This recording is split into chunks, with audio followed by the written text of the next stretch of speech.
everybody. Thank you for joining Pro Surf Blog today for some epic surf news. Today I'm here with Kirby Clark from the Kirby Classic.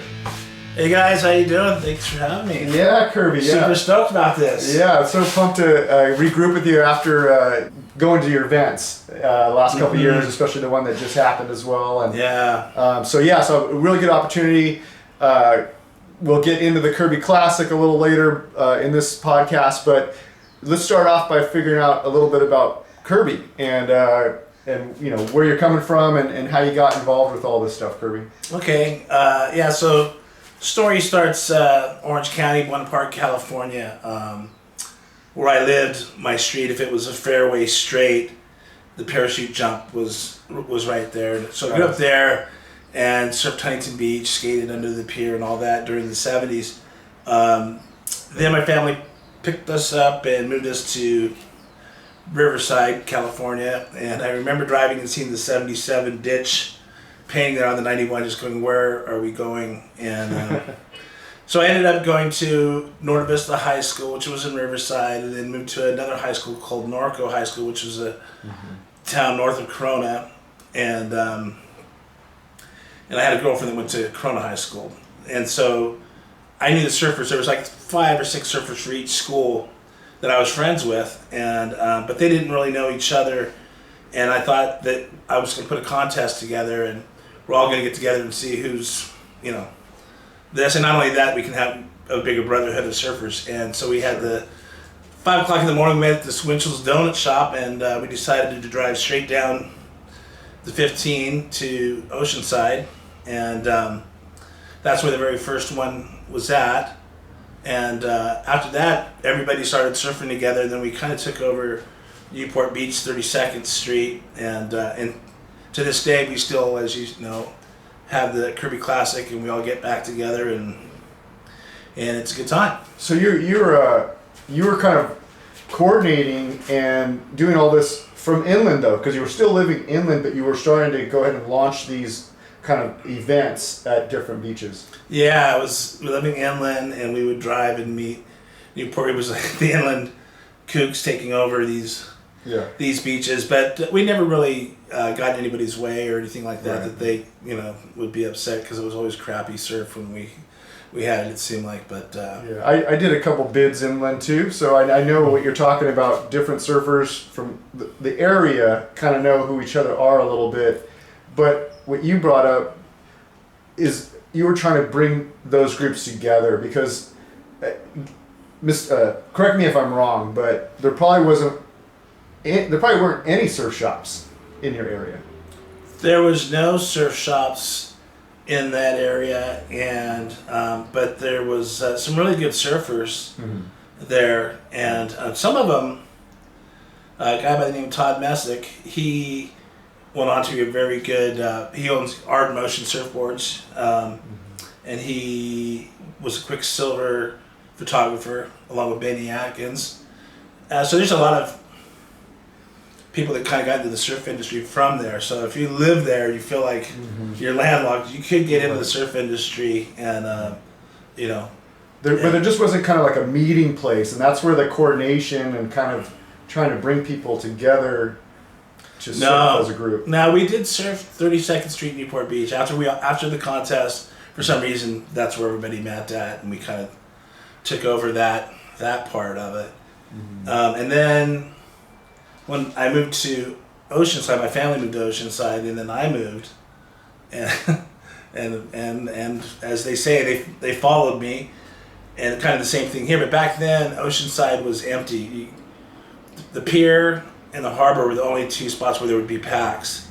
But all the way down to Carlsbad, there would be these empty beaches. Maybe Cassidy Street had some people there too, but there were so many empty beaches, so we ended up finding our own little beach just south of Wisconsin Street, the Shell Bowl, where there was a reservoir ditch, and we'd skate it in the afternoon and surf. And the daytime that's what we did, and we didn't bother anybody. It was just our little crowd, and that's where the Classic is today. Yeah. And and so I worked in the surf industry, worked at Rip Curl, worked at Life's a Beach in the 80s, and then I worked at Hobie, some of you guys know that 2007 to 2018, and I think you wanted to look at some of the. Yeah, I'll tell you what. I'm going to go ahead and let Kirby show us some of his boards in his quiver here, and then maybe as you're doing that, you can tell us a little bit about the Hobie experience as well. And yeah, awesome. We'll do. Cool. Okay, so I a funny thing happened. I laid off, and I thought to myself, you know what? I'm going to work at a place that what I enjoy doing. So I started sending my resume to all the surf industry places. Mm-hmm. And one day I checked, and I got an email from Jeff Alter from Hobie, which is Hobie's youngest son, for an interview. And I went there and got the interview. I got the job, and this is right when the SUPs were coming in. So they were focused on SUPs, but they needed somebody to kind of run the surfboards part of it. Right. And so I was like, yeah, that'd be awesome. So I did. But that included boxing them. I would order the blanks, just everything but actually make the boards.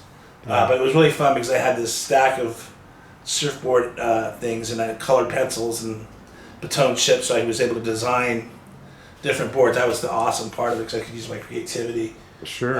And so were you delivering boards too, or what? Yeah. So this is kind of like how it went. It was like I'd fill out the card. Mm-hmm.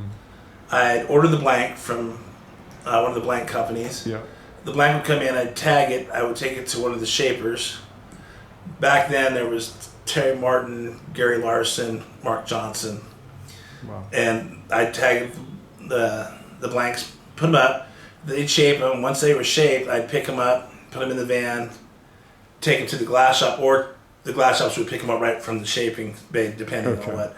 When the boards came back glassed, I took them to our warehouse, checked them in, and I would take them to one of the.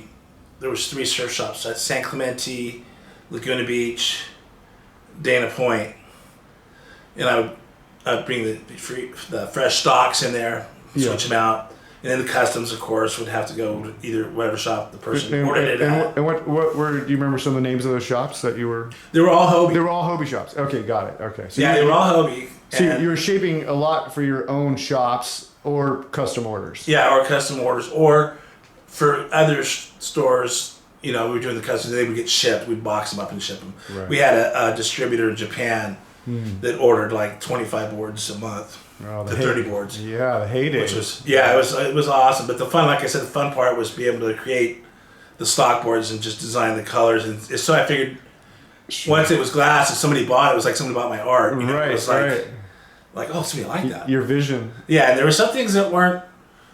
Did it work? People were like, Kirby, it's a little too much. Like, thank God. So I think I have some boards that I made for myself like that. Anyway, so that was it. And as I was there, I became really good friends with him. I was able to meet and become friends with Mickey Munoz, legend. Oh wow! Yeah. I actually one of the few people that have been in Phil Edwards' house. Oh wow! And I was there, and there's a photograph of me, and he's talking to me about his boards, his wood boards that he was making by hand, and all kinds of legends. So Phil Edwards and Munoz,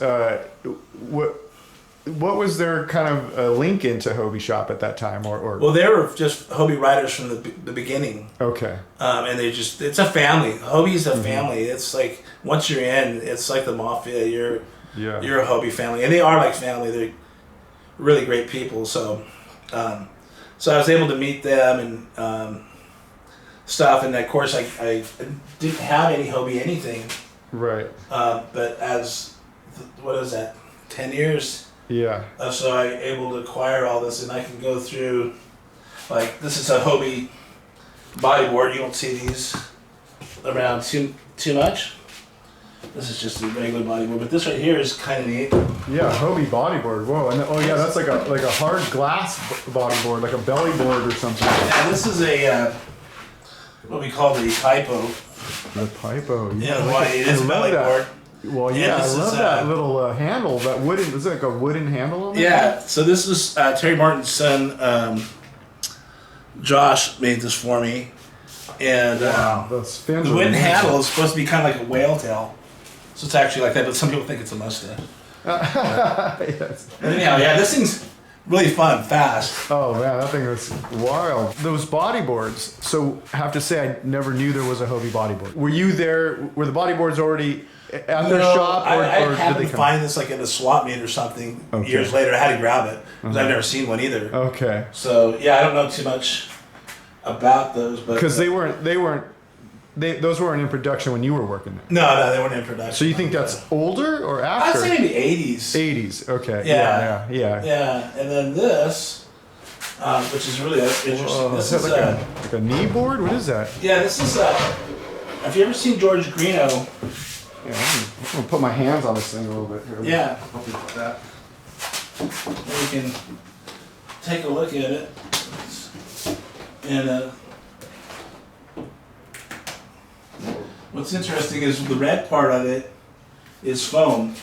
Oh wow. And this is seat you can Yeah, see. yeah, I can see through that. Yeah. It's transparent. It's So funny because I've been seeing a lot of people are making these days as well. Like, you know, Yeah. and I see a lot of these kind of cleared sections of the deck. Oh wow. So when you, let's see, So that's you can see there. I forget what the name of it's called, but it's George Greeno kind of created this. Right. And there's famous photographs of him. He was a kneeboarder and designer. He anyhow, I was able to get another related to Terry Martin, his grandson Sean Bailey, whose dad is Dave Bailey, famous motocross racer. Make that for me. Oh wow. Has a Greeno flex fin. Yeah. Of course. Single thing's insane too. Yeah. Wow. And then this one here, well, this is pretty neat. This is a jersey from longboard Brazilian rider Phil Rajzman, two-time longboard champion. Oh yeah. There he is, right He there. rips. Signed, yeah. You're still killing it. Yeah, so he gave me his jersey. This I found at a swap meet. This is your classic Wow. 80s Wow, that's track nice. fin with the foam fins. Oh my god. And wow. this is a Terry Martin. And the model. tail too. It looks like from the times. Yeah. Wow. That. And it also has I can put my hands on this thing. yeah, go Pro ahead. Series. Also has a Clark foam little laminate on there. Yeah. That's get a little. I And guess I that's got upside down there, but. Yeah, I got it for $150, and it's like Oh, look at it, wow. man. It's fairly mint. I mean, it looks the Oh yeah, it's a nice condition. Very nice condition. yeah. I'll get you the front graphics there a little bit. Look at it. I mean, just look at those pin lines or those the color palette they got on this thing. Wow, that's really cool. And then there's the pretty classic Hobie logo on the front there too. Yeah, so that was an awesome find. So once you start getting Hobies, you start getting them. This here is actually I don't know if I can really pull it out and not knock much stuff over, but this is when I was working there was Gary Larson, Terry Martin, and for some reason they took me under their wing and they said, if you could get a board, what would you get? I said a lightning bolt, because I found one for $25. It had Jerry Lopez's name on it and everything, and I ended up selling it at Scorpion Bay so I could have some beer to drink. And anyway, I was bummed about it, but they ended up making me, between both of them, This board? this lightning bolt. Yeah, and the weight of it is crazy. Oh. Yeah, I mean, considering how thick it is, actually not that heavy though. I mean, it's Yeah. so thick, but it's like. And they made that for me, and a guy by the name Max Dexter glassed it, and they did that for me for a Christmas gift. Wow. So it's Alright. a fun board. Yeah. So that was like your kind of like employee gift, or how, or you bought that, or how did that? No, it was a gift. They built it for me. Oh wow, that's cool. Yeah. This here. It's not a Hobie, but this has got significance. It's just a wooden hand plane. Yeah. A guy by the name of Fly International, who worked at Hobie for many years. He did all the repairs and all the other stuff like that, but he's just a kind of a Swiss knife type of a guy. Yeah. And is that Hobie sign from then, or you made that after the one? Oh, the sign? No, yeah, that's when I was there. I took it with me. Okay. It was in the glass shop, and then This is the fish that I got. This was my first Hobie. This is Wow. Terry Martin made it for me. Mm-hmm. And so I can kind of. Oh wow, those keels are huge. So I wanted it to be. Well, I was big at that time, as big as I am now, not as big, but so it's 7 foot, big for a fish. Yeah. It's 22 and 3 1/8 thick. And the interesting part about this board is, one, the deck that's clear, it's a sand finish, Okay. like a high performance shortboard. The rails and the bottom are gloss and polish, so it's pretty unique. Yeah, you just did a video on this one the other day. Yeah. So Okay, in case cool. you haven't seen that. Yeah, Dances with Waves. I guess I should have started there too. Dances with Waves is where you can find Kirby on Instagram, and he's got some fun stuff there. Not everything's, some of it's kind of fiction. Yeah, that's my character, a guy named, I call him Chores Yuli, and I take it's half truth and half like, but kind of like Forrest Gump putting him in surf history, and George Yilly's that guy. You've done several recently, and the first couple I saw, I could have swore I thought he was speaking French or something. I'm like, oh, wow, he does French, and my wife speaks a little French, so I was going to go ask her, like, what is George Yuli mean? You know, and then I was like, before I asked, I thought about it, I was like, oh wait, you mix the letters up. So you got to stay on your toes here with Kirby. Yeah. So anyhow, the lockbox, they're not around anymore, but these are the fins, typical classic kill fins that go on a fish. Yeah, there are some people that make lock boxes now. Like, there's I want to say there's a guy down in this area, in fact. Oh. But my buddy had some lock boxes, and he tried to buy some used and was kind of getting weird deals, like some scams and weird stuff. But then he found somebody who's like, I don't know if they're using like 3D printing or they're making fins. Oh, wow. Or they're making fins, and they make a bunch of different kind of fins, like, like from the past. Yeah. And so Lockbox is one of them, and so they make them, and he bought those, and they worked. Oh, perfect. I actually know a couple people have done that. So if you ever, cool. If I need them, if you ever ruin it or you want to get a backup set, I know they are available out there. Roger Hines glassed this. Oh, okay. Yeah. Legendary Roger Hines.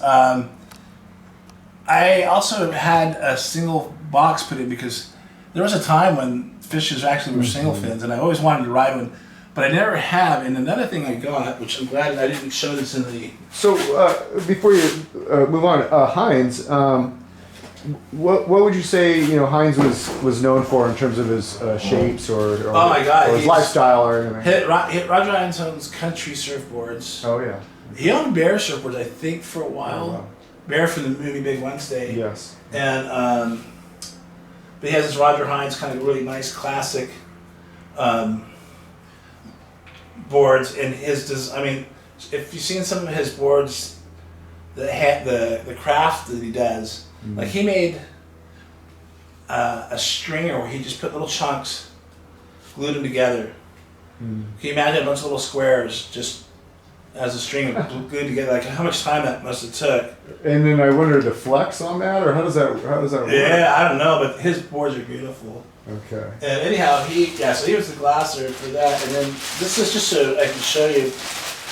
This was the fin set up for the bonzer. That was supposed to go in the single fin. Yeah, that would have been in the single fin, and then these would have been the side. Wow, 7.0 bonzer. Look at that. These would have been the side. Oh wow, these are the bonzer. Yeah, so that would have been the setup. Wow, and those are cleared out too. So these are all like custom made. Yeah. Or these are anyways. These little guys. Yeah. So this would have been that setup, and then. So before I want to go. Sorry, that's okay. Things are barely clicking, but the lightning bolt board. So when you say the lightning bolt, you talked about Jerry. Yeah. So there's all this like different stuff about the lightning bolt. Who's the lightning bolt? I know what you're getting, and you're getting at. Yeah. So tell us a little bit. Lightning bolt. Nobody owns the actual licensee, but everybody knows it's Jerry Lopez. If you have a Jerry Lopez, Roy Russell. He's making lightning bolts. I would say his are legitimate, but Jerry's for sure. Okay. But you have... so Rory Russell and Jerry, though, those are set... They weren't like doing them together. Yeah. It's like a peace sign. Yes. All right, exactly. It's a bold, like you put a peace sign on anything. You know what I mean? It's what I kind of trip on anything. So the brand never really. I mean, there was bolt clothing and stuff like that, but I'm not sure who owned it. But as far as the surfboards go, there's two guys here. Oh gosh, Craig Hollingsworth is one of them, and so Rory Russell had a Kirby Classic too. Oh yeah, Kirby Clark. Yeah, he came. That was so awesome. Yeah. And anyhow, so that's how that is. But and the thing is, this is legitimate because this template, Hobie used to make lightning bolts in the 70s. All right. So this actually is a real legitimate from that template. This board here. So I'm glad you asked that. Is that like kind of a stinger? I mean, what would you call this? Yeah, it's a stinger swallow. That's a stinger swallow. Okay, yeah. All right. Cool. Yeah, and then this here, which is. Let's see if I can kind of pull this out. Is I found this. Oh wow. Oh, I bought this from a guy. And what this is tail on that. This is Mickey Munoz. Shaped this. Okay. Look at the hang 10 feet on the nose. It's like. Yeah, those are some big boats for the hang 10 feet. Yeah, and look at the some big flippers. Little rope on the leash with like a shoe. Oh, shoestring. Yeah. Shoestring. And I think those were called. I can't remember. Wow, let's take a look at that fin again real quick.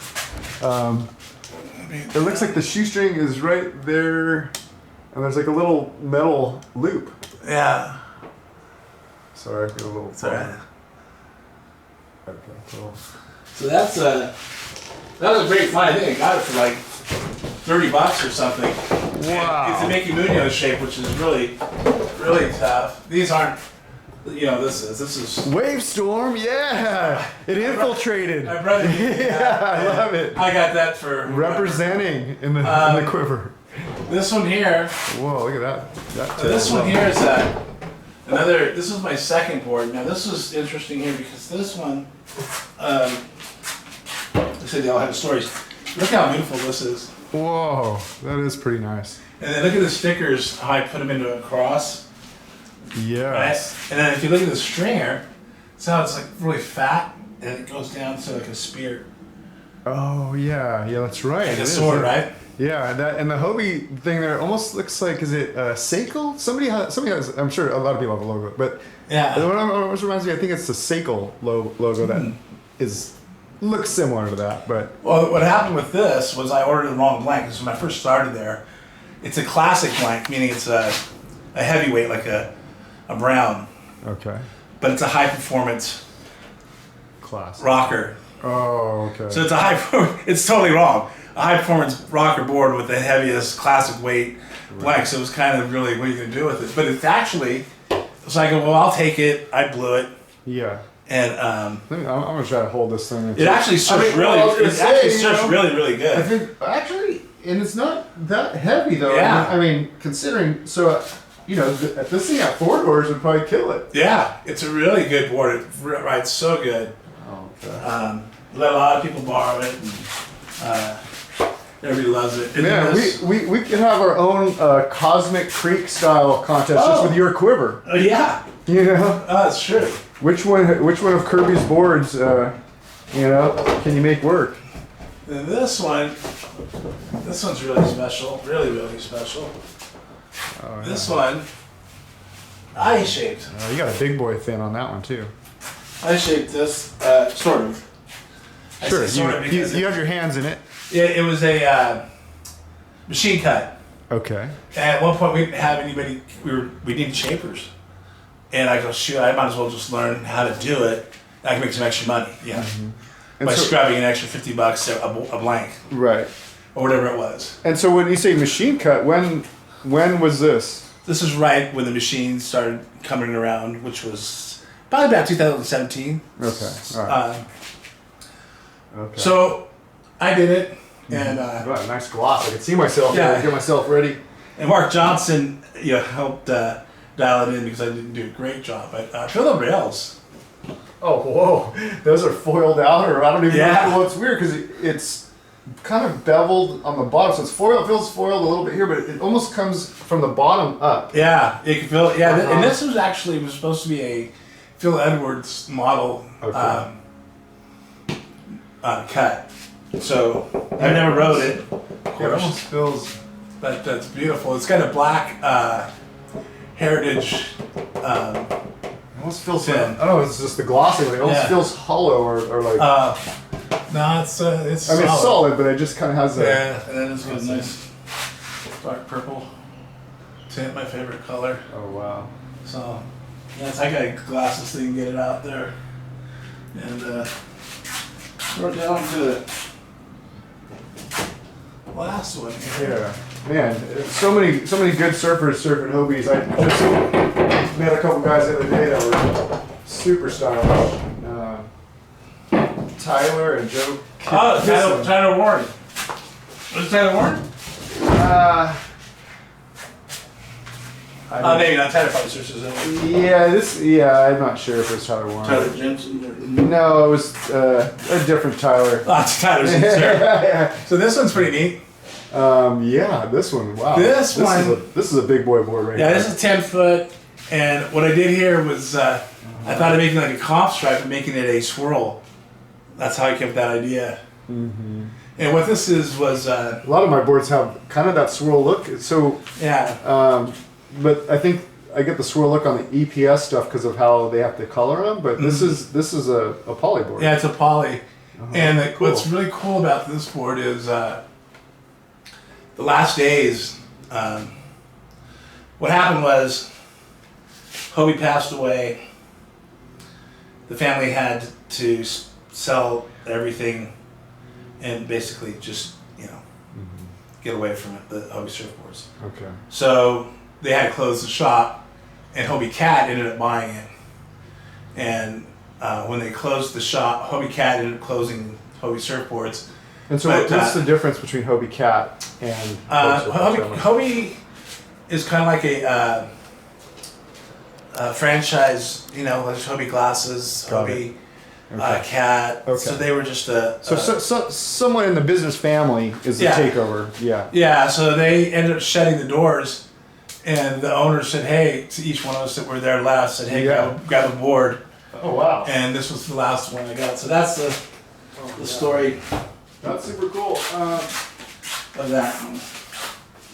Yeah. So not too long ago, did a interview with Bucky Barrett. Oh, Bucky, yeah, good. That's what that model is Uncle Buck. Yeah. Oh wow, okay, yeah. So that was a great interview. Did you work with Bucky there when you were working there? I did. He worked at the surf shops. Okay. And so got it. He worked in surf shops, so when I would bring in boards and stuff, I'd see him all the time. Okay. Good friendships with him. Yeah, he's a good dude. Yeah, really solid. Doing surface ceiling stuff, and then it's just. I saw him at the King and Queen Oceanside event at the pier just recently, putting up some footage there. So he was going huge over there. Yeah. He didn't win the title on the event, but man, he was. I mean, I'm sure he was in the top 5, huh? Did he get to the finals? There was the talent's amazing. Yeah. So, but I'm just the way he was attacking. Yeah. The waves. It's beach break. It's not your classic longboard setup, and it was. It was overhead, head high overhead, and he surfs that kind of surf really good. He was just taking lips, and it was amazing. It was pretty cool, fun to watch. Yeah. Well, that was amazing quiver right there. So I don't know if there's more. I've got vintage skateboards, of course. And So Kirby surfing and skateboarding. And of course the Kirby Classic, bringing all of that together with music, right? With music, and what happened with that was we used to have the Kirby. So we're going back to the Kirby Classic. So now, years later, it's kind of a reunion. We meet that same spot. I told you, the Shell Bowl. Mm-hmm. You've been there, and we surf. It's not the best spot, but we've been going there every year in around July, which is about my birthday. And so we would go surf, and then. We went to a friend's house and had kind of like a after hours party thing. Well, that turned into let's have a skate thing. We went over to Barefoot Mike's house. Some of you guys have seen footage. And then it was like, Mike would go, I got some bands to play. So the next thing you know, we have the surfing, the skateboard thing, and then we had bands playing, and then we just had different ones. So this has been going on. So it was 14 years at Mike's alone. Okay, so yeah, so when you went from surfing Kirby Classic to now this, what I would kind of call an organic festival, if you will. It is, yeah. So when you got to that point where the skating and the music came in, about how long ago was that? That was 14 years ago at Mike's. The music came in right when Mike came, when we started having bands at his place.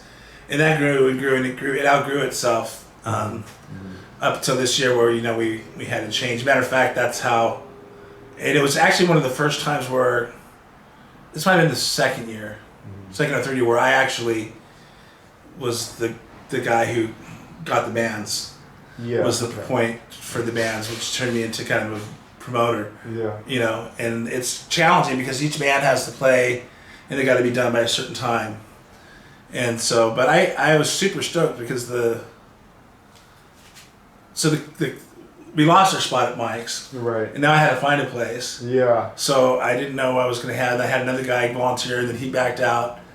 And then our good friend Richie, by the way, who had he's prayers for him. He had an accident and he fell, and he could use it if you guys are good vibes, whatever you do. But he let us go out in his backyard, and he has a band called Rock Fight. And all the bands that came, they're all local, all Oceanside local bands. So yeah, I started promoting. There was this Larry's Beach Club, which is a kind of this hole in the wall bar, and I thought, well, maybe I'll have it there. Nothing good happens at Larry's after midnight. Yeah, no. The funny thing is, I'll have it there. We'll just all go after surfing and just go to Larry's and do some day drinking, and the bands will be able to play because the bands are a big part of it now. So they're all going, hey, I'll get emails in January. When's the classic? Yes. We want to play. I'll start getting it from these bands, and then so I don't know, where am I going to put you? Where are you going to play? So I was going to have it at Larry's, but when Rich said, hey, we can do it here, which ended up being awesome. You were there. Big old huge backyard. It was like a so casual festival type vibe. All the bands were great, different types of music, all local, all supportive of each other.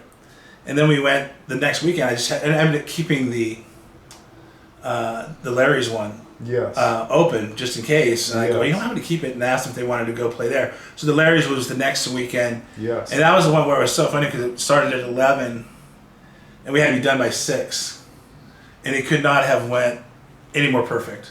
Yeah. It was so crowded that you were there. It was outside the door. This ear, I thought I had a good spot. I was standing right next to the PA, and so this ear is still a little busted up. I got great footage of Larry's as well. Yeah, you took a lot of really good footage in both places. So you said you've been handling the band part for a couple years. So I think when the last year was at Barefoot Mike's, that was the year I was there as well. So that was probably the first time you were doing it. In the first or second. Part. First or second, okay. Yeah. And then there was this next year. Yeah. So both places were really awesome. Barefoot Mike's place, it's got that, it's an older property, and it has that kind of, house in the front, and then it has that, I think, if I'm not mistaken, it has the 2 strip cement things for where you would drive your car in a long driveway with the grass in the middle. Right, yeah. And then the garage is kind of recessed back, not connected to the house, so there's a gap. And so what was really cool is when I showed up to that one, is that you could fit about 3 bands staging their stuff, so it was like a conveyor belt. So what I like about that location is that it's made for an event without even trying to make it for an event. Right. So what you got to see as you walk in the door, or as you're in the party and you want to come back out, you got to see kind of who was coming up next, and then in order, and then there would usually be a bandmate with each set of gear. Yeah. And so you could actually kind of converse with the bands, and the bands would then kind of get some camaraderie going on their way to play. Yeah, they would even trade gear, hey, can I use your bass? Or can we use, they would even trade. Yeah, so it's a good camaraderie of bands. The scene is really good, and I'm excited I kind of want to go I would really love, this would be the epic. but it's so much work. I don't even know. I would like to talk to a promoter. There's going to be a thing at the pier. Mm-hmm. I think it's called Oceanside Day or something, but it's about lowrider culture and hip hop and stuff like that. But it would be so fun to do the surfing at the pier. I think so. And then bands playing at that stage. I was thinking in a beer garden, you know, and maybe a bunch of like little vendors that could sell this or that, but I just don't know. I know they have a little bit of a fee to get. You have to actually hire police to do the security. Yeah. Which is, I don't know. I think the Longboard Club just did an event. I think they were saying it was something like $5,000 or something like that. But it's not unattainable though either. So yeah, sponsors. It's all about sponsors. Right, and I think because you had mentioned kind of taking this thing maybe to the next level at some point, and literally on my drive over here today, I thought of the pier as well, and I was thinking about how all that might actually happen, and if you have some sponsors out there, if we get some people to team up with you, you know, somebody should connect me with the Oceanside longboard person to see how they do it, because I could pick their brain. Yeah, for sure. And figure out a map. Because I don't even have a map. I have no idea. Yeah, Bing Cosby. We're going to send you to Bing Cosby. Yeah, he's the current president, and super helpful. Is engaged in the community. Oh, okay. And he actually works with the city as well. So. Oh, cool. Perfect. Yeah. So do that, and I know there's a couple other people around town that would be a nice marriage, and so you can probably get into that, or we'll get an update from you down the road as this thing progresses. But it was really really cool at Barefoot Mike's. The whole layout. Yeah, the skaters bands, in the background. Yeah, the skaters in the background. Like the barn in the back to kind of monitor everything and kind of control stuff. Like a control center was way in the back. The boat. The boat had a bathroom in it. There was 2 bathrooms. There was also this old western shingle, like a outhouse thing, but it had running water and a clean out, and it was the cleanest restroom at a party I've ever seen. Yeah, the whole day through. Right. So really awesome. So you'll see this footage here as we're talking. But yeah, I encourage anybody, bands. He's got more than enough stuff to do, but I know from the last time I went there, I was telling people. So some of those emails you were getting.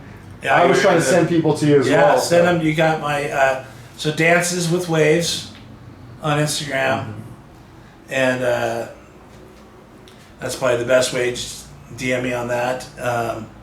I also have I don't know if you see the background here, but I do a YouTube channel for diecast Hot Wheels and stuff called Curb's Garage. Yes. So if you're into Hot Wheels and vintage stuff like that, you can connect with me on there. Okay. And then Facebook is just Kirby Clark, and you'll be able to find me. Yeah, just to give a shout out to some of the bands. Of course, there's Suede Denim, Secret Police. Good boy, Steve.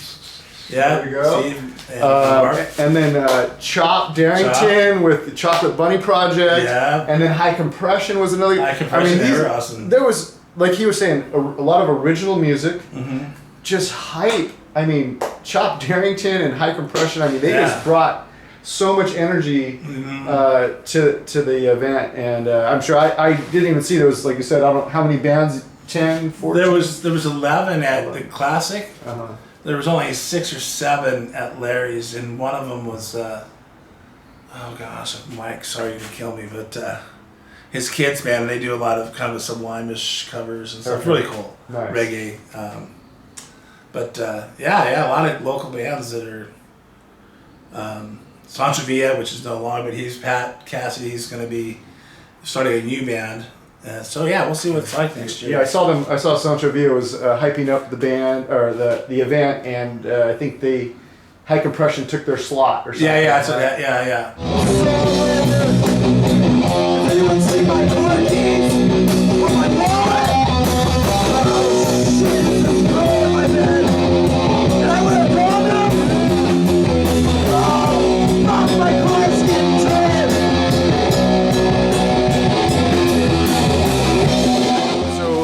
So we're going to share, some of these pictures from Kirby's collection of pictures from the past.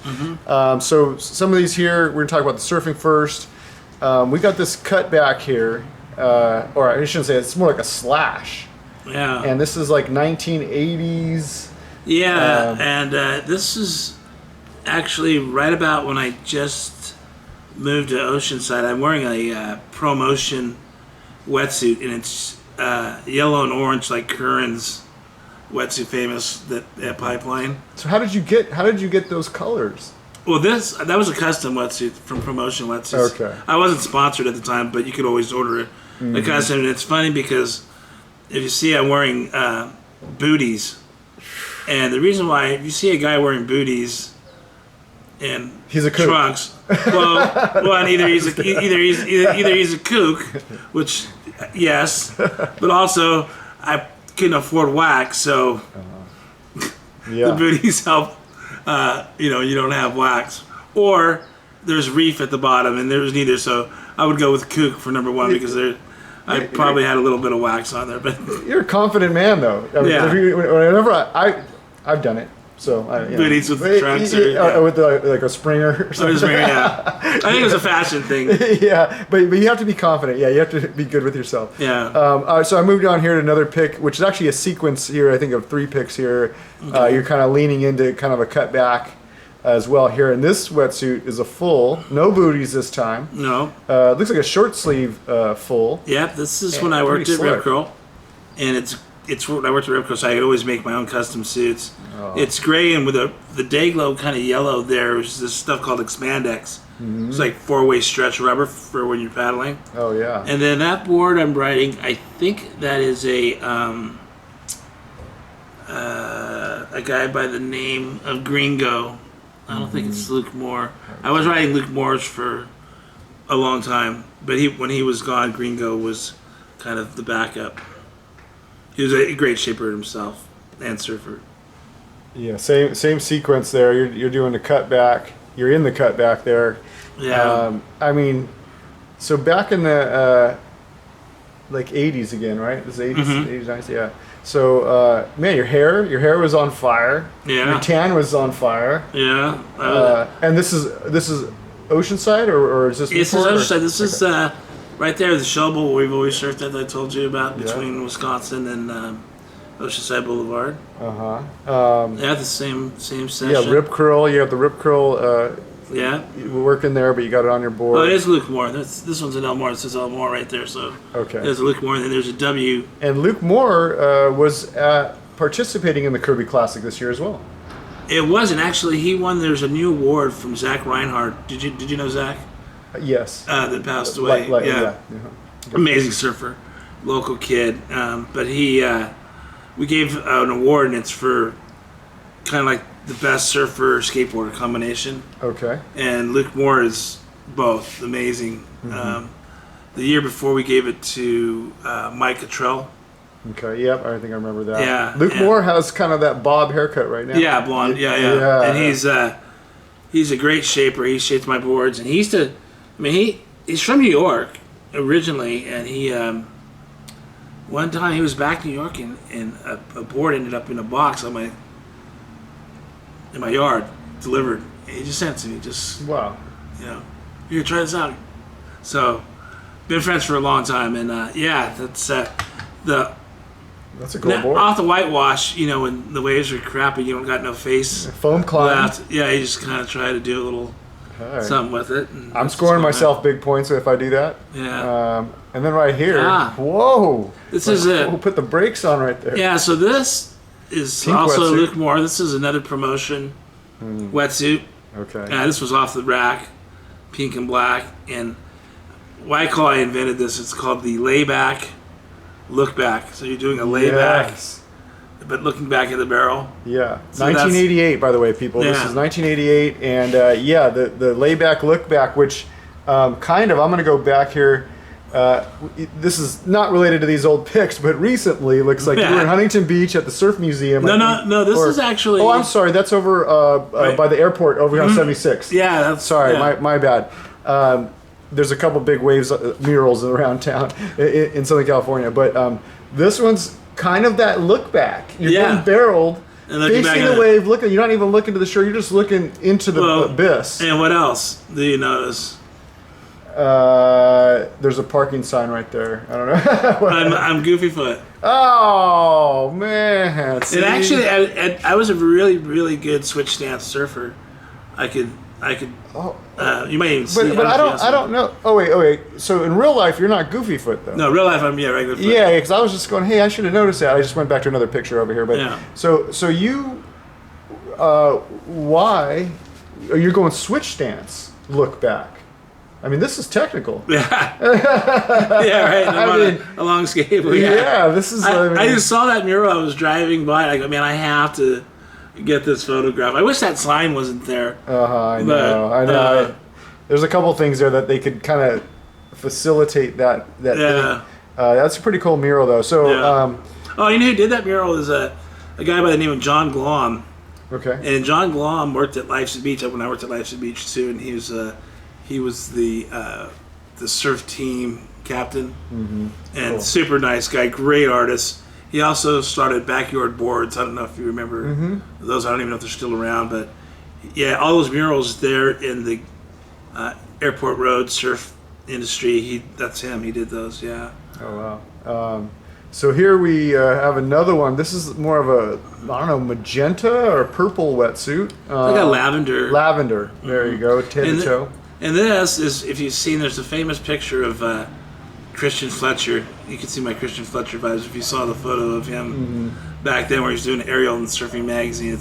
He's wearing a Lanty wetsuit.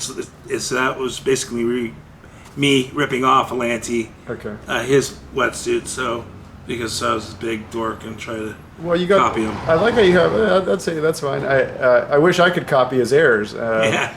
The short sleeve though seems like a thing. You like the long leg short sleeve suits. It looks like back then. Yeah, it just was. It bugged me having it in my arms. Yeah, I hear you. This is a tweaking way. This is a 2014 backside. This is a black and purple wetsuit. Maybe one we saw earlier. Or yeah, it's a black and pink promotion. Yeah. Wetsuit, and this is something I did. Bud Lamas. The mayor of Huntington Beach, and he had this really crazy backside style, and it was me kind of overdoing it. Okay. It always looks like I'm going backwards. Yeah. And that's the Dances with Waves idea, because it looks like a dance move. You know, that's kind of like the. And there was a girl that used to come down to the beach in the morning and watch me surf, and she told me that way back then, way before. This is in the 80s, and she says, when I come watch you surf, you look like you're dancing, and that's when that was way back then, but it stuck with me, and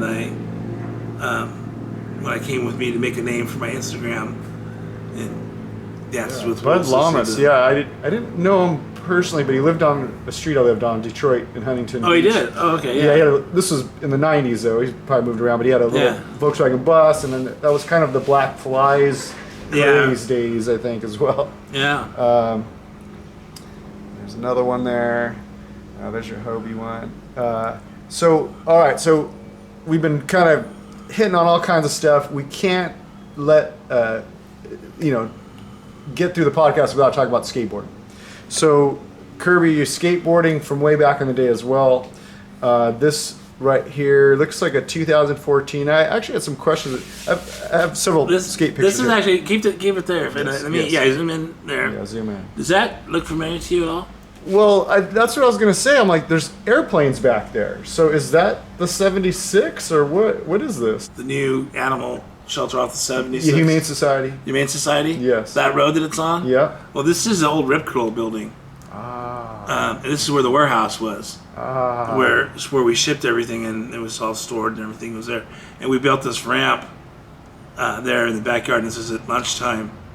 And I'm skateboarding. I'm actually jumping off of this quarter pipe over this plastic That's what I was going to ask and landing on this piece of plywood. Because you have several pictures from this location, and I noticed this one and maybe another one have the PVC in there, and that's what I wanted to ask you about. Is that because some of them didn't look like you maybe kind of kept building this thing, I guess. Yeah, and I don't know what that PVC was there before. Whatever kind of company was there before us, it might have been. So it was already there. Yeah, it had nothing to do with Rip Curl. Okay, so you just said, okay, well we're gonna slide on that thing or something. Yeah. Okay.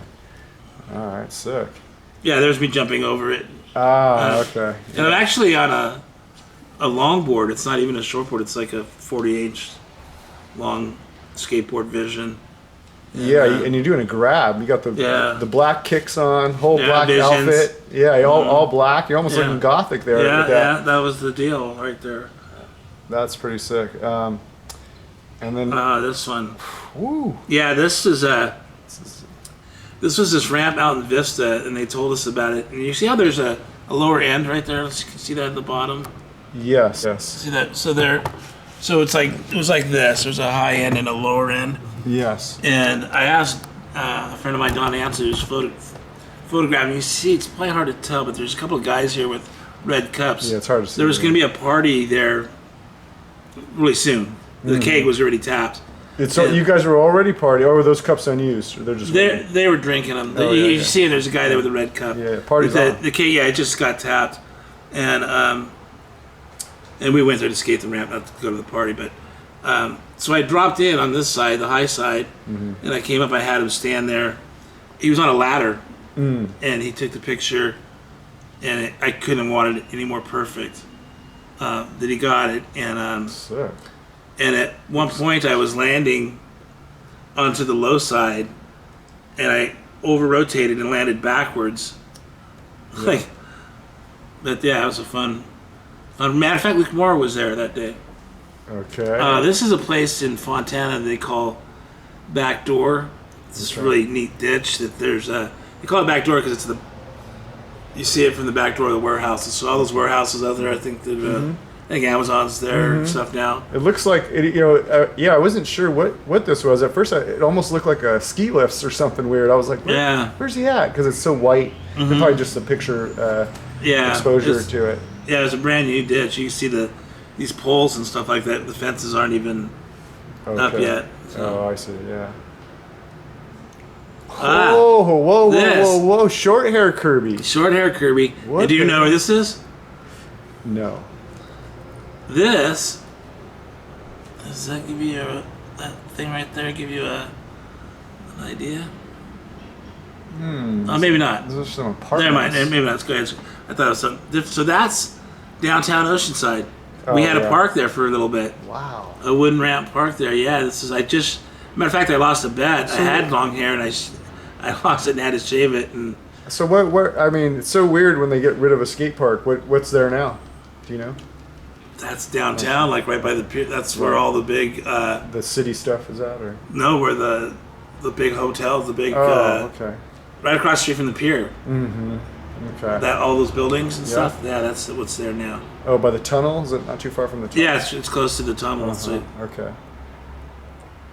Look at this right here, 2008. I mean, look at what catches my attention is the colorful pads. You got pads on. I mean, so that's a trip. You got pads, they're colorful, red, blue. You got green wheels. You got some looks like plaid shorts, almost like bondage pants. Shorts. Yeah. And I'm wearing an Adolescence t-shirt. Not Adolescence, Exploited t-shirt. And I think the reason for the pads was to skate that ramp. I think you had to wear pads. I think that was part of the deal to skate there. Okay. It was a big ramp. So and blame it on the law. Yeah. Or maybe I wore them because I was, afraid that I was going to get hurt. But the funny thing is, look at the wheels. How they're almost almost with the truck. Huh? Yeah, like there's not much difference from where the wheel is and where the truck is. It looks like there's only about maybe a quarter inch. Oh, wow. Yeah. Small wheels, so it kind of keeps you tight. Yeah. So those are you got to see Kirby skating there. So now I got a few more pictures here, probably quite a few, but now just kind of circling back again. We just keep circling back to the Kirby Classic because there's so much going on there. That's what brought us together. And I think probably Suede Denim told me about your gig, and I came over there and really loved it. So here's a couple flyers here sharing with you. I got I think 3 different flyers. This one is 2024, which that was last year's one. Yeah. That was last year. Okay. And here's a Larry's one right here. This is this year's one though. This is the. This is July's one. Yeah, 2025. This one's correct. And they called it O Fest because it wasn't quite the Kirby. It was like the week after. It was like the after party for the Kirby Classic. Yeah, it was like the after party because I saved it, Right. not knowing where we were going to have it, and I just came up with O Fest, and I thought, why not day drinking with the local bands? And, Yeah, that was really fun. And the Smoking Robinsons it's my band with my brother that our main band's Crud, which is like a 90s grunge band. They've been around since the 90s. Okay. Johnny Rocker and but the Smoking Robinsons is kind of like just this three-piece silly stuff to keep us going. But have fun. yeah. Oh yeah, and then one of the main things. I'm glad you brought this up because this is really key. So what you're looking at here is the artwork for the T-shirts. Yes. And every year there's a different artwork design, but it's by the same artist, Jake Unsworth, and he's from Acadia. He's a tattoo artist. You can tell by his artwork that it's very tattoo style, and he comes up with. Well, I give him kind of an idea, and then just let him go at it. And a lot of people have these shirts. Like I said, it's a different one every time, and they collect them. And they've got one. I mean, it goes on for. Honestly, I don't know how many, but the neat one about this one, I don't know if you can tell, but do you see anything? It's the town and country. Is it Yin and Yang? Is it saying that right? Yin and Yang. Yin and Yang. Yeah. So see how that is? There's supposed to be the black part of the circle. I didn't even notice that before until you said that. Yeah. So I gave him that idea with it. Would have been really cool if he could have put another circle there, like where the drain might be. Maybe more people would get out. Some people got it and saw it, but yeah. That's, because you kind of have the sun over there. But yeah, I see what you're saying. But what caught me with the whole thing is one, it was circular. Yeah. And then how everything fit into the circle. So you got the ramp, skater coming this way. You got the waves curling up. So everything looks naturally in the circle. Yeah. Like with their natural shapes of what he's put into the inside. Yeah. He's amazing. Talented. Yeah. I like that. So so pretty cool artwork going on. So on the Kirby Classic, you told me how it kind of originated a little bit, where you brought some people together, you came out to the beach. Were there inspirations? I talked about maybe having, just bringing people together from where you were living at the time, but were there inspirations or other people that kind of helped you get that off the ground from, your idea to actually making it happen? Well, I had support all the time with everybody because everybody was involved in it. The idea was mine, and I really just wanted to compete against my friends. To me, it's kind of like you're in your neighborhood and you get the neighborhood kids together and you're playing either baseball or football together, and you're just. That's what it was kind of to me. It wasn't really too crazy, but I did have trophies that I got, and people enjoyed it. And more than anything, it was about. And it is more important today is grabbing everybody together, and everybody now we're all like I'm 62. Who most of my friends around my age. It's like the one time a year that we get to see each other. Okay, right. And it's kind of it's kind of more of a reunion. And then, but it's funny. Some of the same guys from that very first contest were together. I remember 2 years ago, the finalists were all out in the water together from the very first one. Just happened to all show up that day, and it was amazing. It was like, look at this, guys are still out there. And it was big. Yeah, and I think for the backyard party festival stage it's at now, and even projecting that into the future of how this could grow, what really struck me was just the vibes. Yeah, a lot of people see that. Yeah. So you come in. I mean, everybody. You got skaters. You got surfers. You had some bikers there. There was just musicians, and yet everybody just all seemed to be very supportive of each other, having a good time. Yeah, it's all about that. No kooks, no fighting, none of that garbage. We're not in high school. If you want that, go to your high school football game or whatever. We just want to have fun, listen to music, skate, surf. Yeah. And we don't need any of that. I love that. So that was.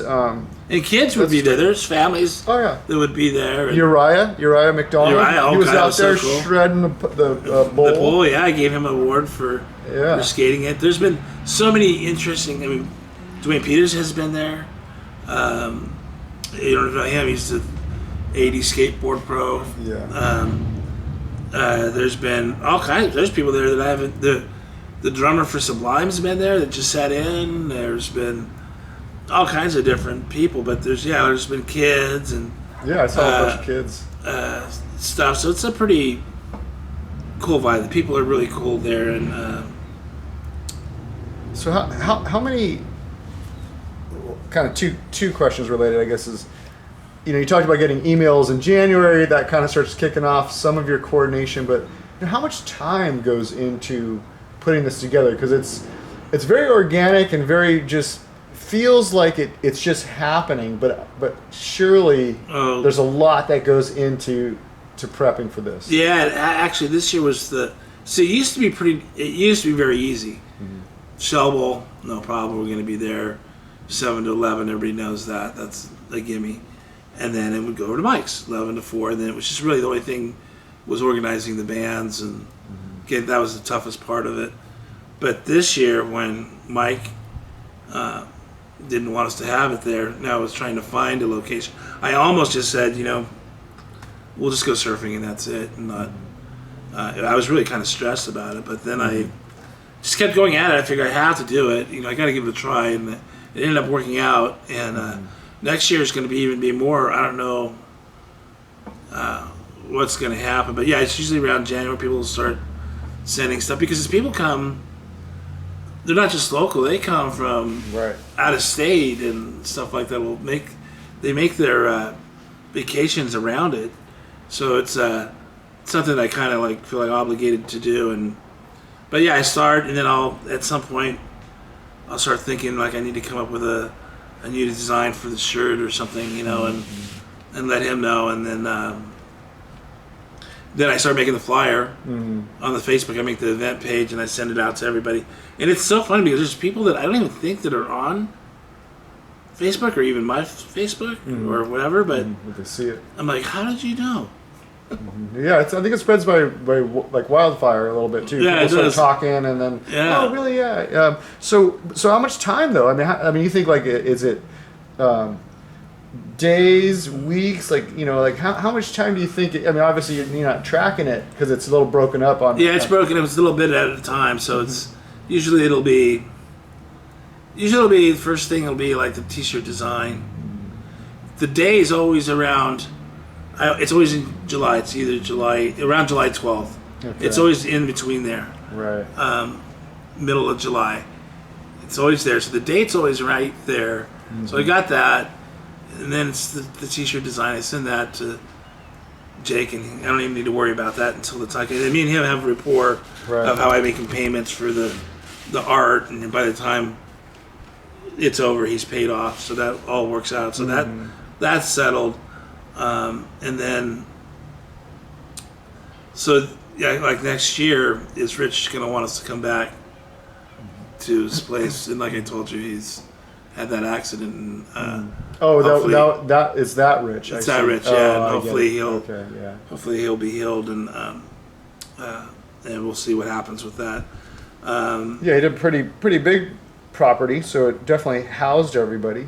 Yeah, and the funny thing, we only had one outhouse, and I don't remember it ever being in line really to, not more than one person or two people, There was behind the outhouse too, but yeah. There's people being, which was fine. He wanted that too. Yeah. He said for men guys, it was maybe for the gals. So for sure. So I mean, because it's your time, it's the time of people who are contributing, doing the artwork, making the t-shirts, whatever flyers. You're making the flyer online. So I mean, what do you think? Like a week, or 2 weeks, 3 weeks, a month? How much time? I would say it's probably a good 3-4 weeks. 3-4 weeks planning, yeah. Combined. Because the bands also they keep coming through. They come over to the last minute. Oh yeah. Hey, can we play? Can we play? And I'm like, okay, we can, but you're gonna have to play last, or you're gonna have to play first, or to fit everybody. And some bands have people coming from LA, which is their singer might be from there or something, and they can only play at certain times. But that's the hardest part, is making sure that the bands can all fit in. But I think they all are nice enough for each other to go, okay, hey, we'll get off so you guys can get on, Yeah, it's kind of a backyard party style. So I think bands are kind of in the mode of working to the party. Yeah. Right, working with the party. So how many people? I mean, you got the organizing. Some people are probably helping you with that. You got the trophies. You got other supplies. You got the bands, which each band has 4 or 5 people. So, how many people do you think are actually contributing to this? There's a lot, because there's, like last year, I don't know if you saw the trophies. Did you see the trophies? Yeah, they were pretty cool. Black. My brother, he found those, painted them, and then I bought new plaques for him. Yeah. And we put them on there, and those things came out really bitchin'. So he does that. Sometimes he's built me custom trophies. People have built custom trophies, and so there's those people. Which is really cool about surfing, because I think a lot of surfing events somebody makes custom trophies. Yeah, custom trophies are really cool because they're unique. They're not just the plastic dude on the that. Right. So and when I actually have and then I get the T-shirts. He prints them. Jake prints them, and I go pick them up. Usually like the night before, and I take them down to the beach, and that's where all the hands come in. They help put up the tent. Right. Carry stuff. They start folding the shirts. Carrying stuff. So if you count the bands and all these different people we're talking about, it's probably like 60, 70 people who have their hands in supporting just the setup of this event. Oh yeah, for sure. That is amazing. Because each band's got 4 or 5 people in it, and then you got their friends that help them. Yeah, exactly. Yeah. I mean, you might have upward of 60 plus people. And you'll see some bands' friends helping other bands carry their stuff out, and so they're not just. It's a good. Everybody knows. Everybody kind of helps each other out. So everybody's got to help the drummer. He's got the most pieces usually, right? Yeah. We did talk about maybe the next step in the evolution. If it were like, pie in the sky or perfect surf report, who are some of the players? You mentioned maybe reaching out to other organizations who put this stuff on for some consultation possibly, but if because you're in Oceanside, or North County, right? So what kind of players would be really awesome to partner with? Well, I would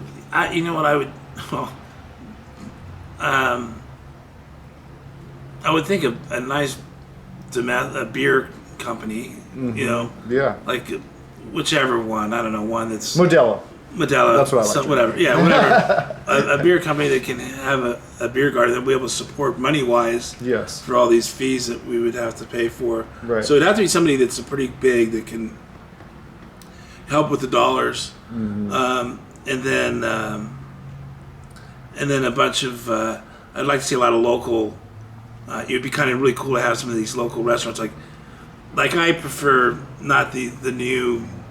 I hope I don't shoot myself in the foot. Right. I'm just an old school Oceanside guy, like a Johnny Munoz or a Anita's or some of the older school food venues would be cool to support them. That sounds Beach cool. Break. Beach Break. Yeah. Just the guys that have been around for a long time would be cool to have them doing the food down there, and then. And you can even take this. It could be a bigger hotel person who actually gets behind one of these other people to just get their name on the whole thing too. I mean, you never know, right? I wouldn't count anybody out, but I'm just saying. You want to incorporate from the food standpoint somebody who's more local, been around, part of Oceanside.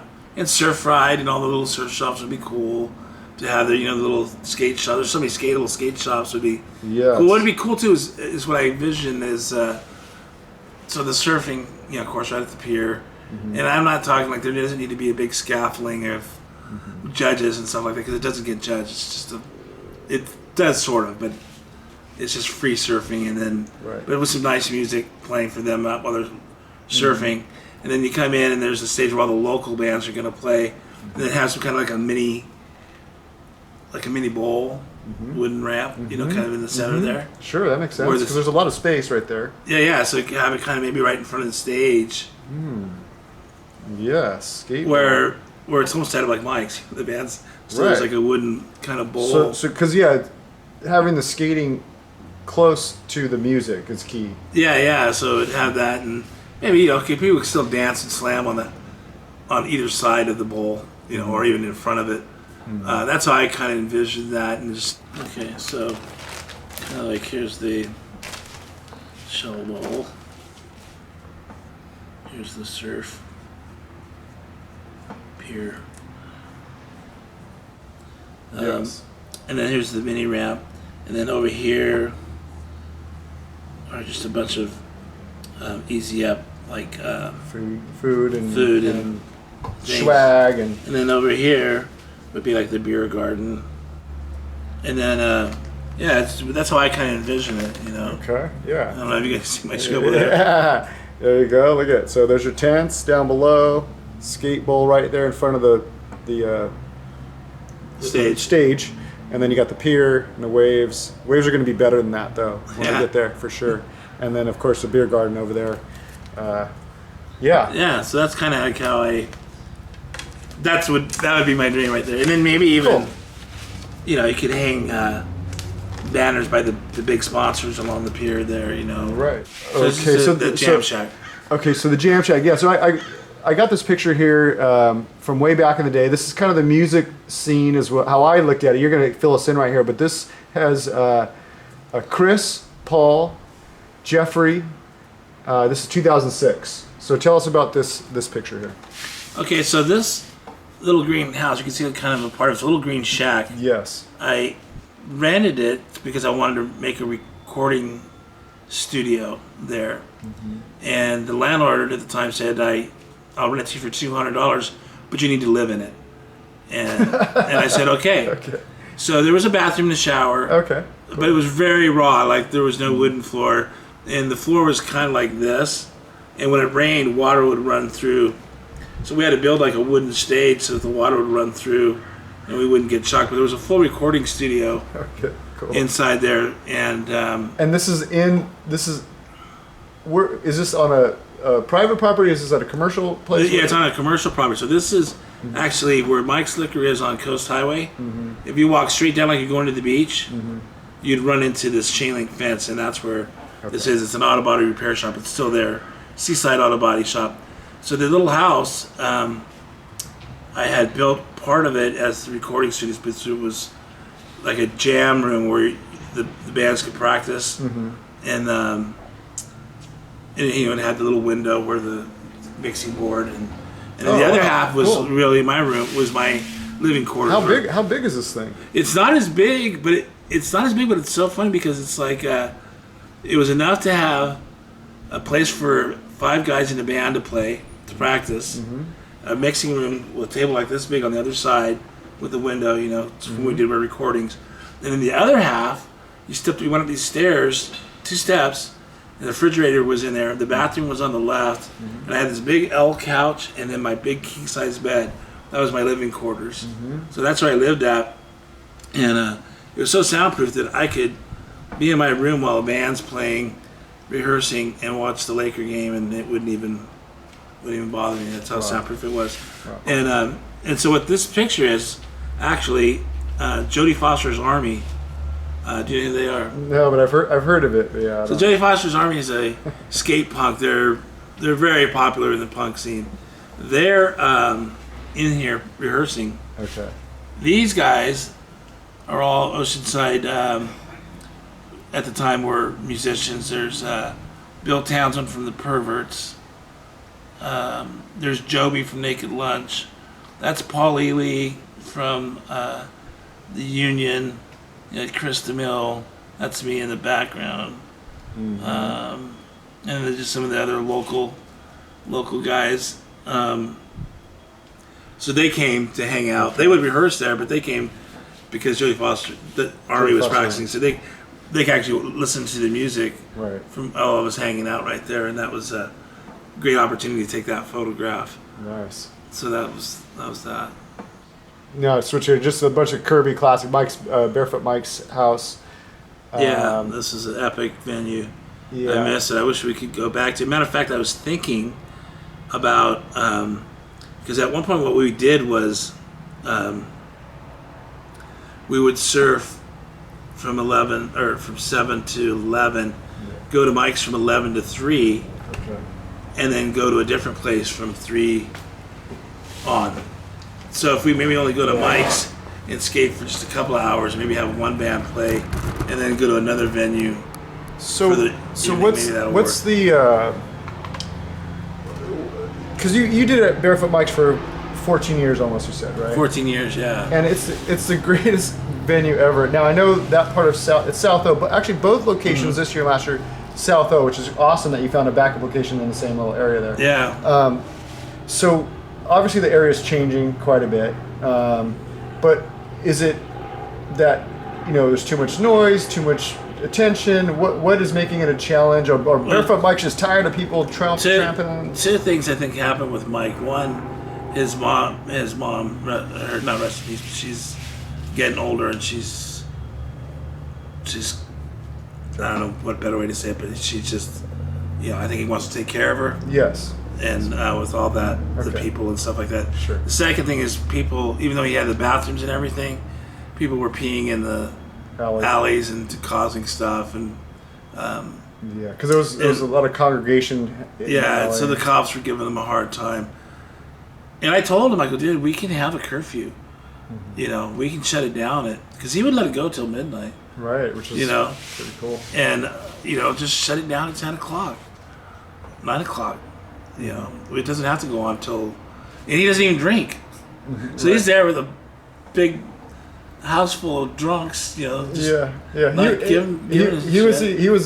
had beer. He was bringing beers for everybody too. Which is nice. He used to bring beer for people. Great host. Yeah. And his mom would bring food. Sometimes she used to make these spreads, and great host, and always cool. And but yeah, I don't know. Maybe he'll. Be like, hey, you know what?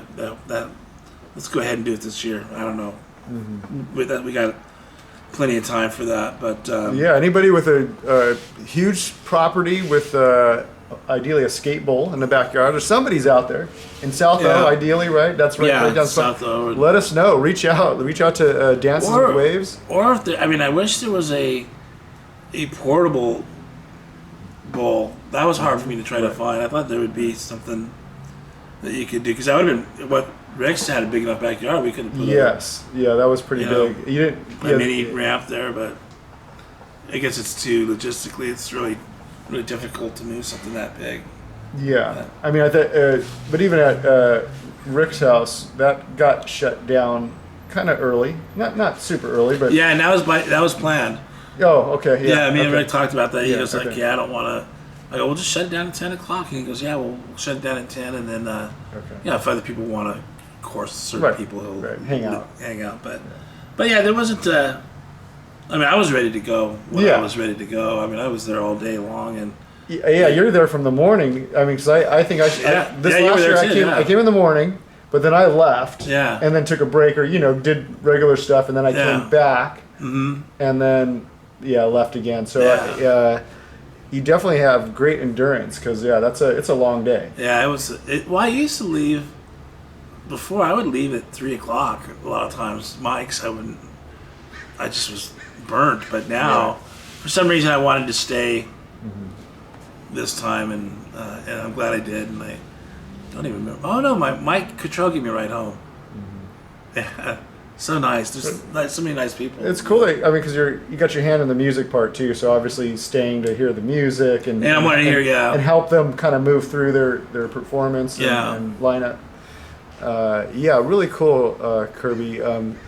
yeah, everybody, I really hope you enjoyed this podcast today. This has been, I learned a lot, and it was really fun to also just kind of talk to you about, all these experiences I've had at the Kirby Classic already, and to kind of get some more of this background information, and kind of really just the origination of everything from way back from when you were a kid, kind of, coming up through surfing and skating.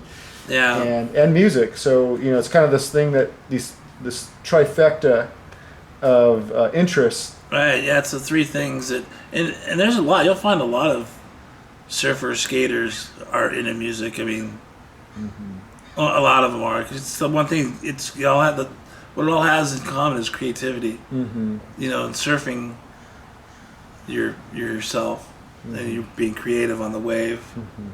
And skateboarding, you're being creative, and music, you're being creative. So that's why I think the all three are connected. Or you like music, and so yeah, that's why it works out so good. So yeah, I'm excited to see what happens next year, and there's a big buzz for sure. I know everybody's excited about bands trying to get on the list. So so everybody, thanks again, Kirby. Thank you for your time and hosting us here today, and sharing your quiver with us. And I hope to be at the Kirby again next year. Yeah, Phil, thank you so much, man. Thank you. It was my pleasure, man. Yeah, for sure. And cool hanging out with you. Yeah. Well, right on, everybody. Dances with the Waves. Check them out. What's your other handle for the Hot Wheels? Curbz Garage. KURBZ Garage. Okay. And and Dances with Waves on Insta. So if you're a band, go ahead and hit me up now, and let's just start getting that going. Yeah. And any other shout outs before we wrap this up? Like anything. It could be just somebody who's a cool person. Anything. Anybody who comes to mind, or somebody recently who's been in your world? Man, I have so many. Be here all day. I could have a list. But you all know who you are, and I love you guys, and keep on loving each other. Take care of yourselves, and see you in the water.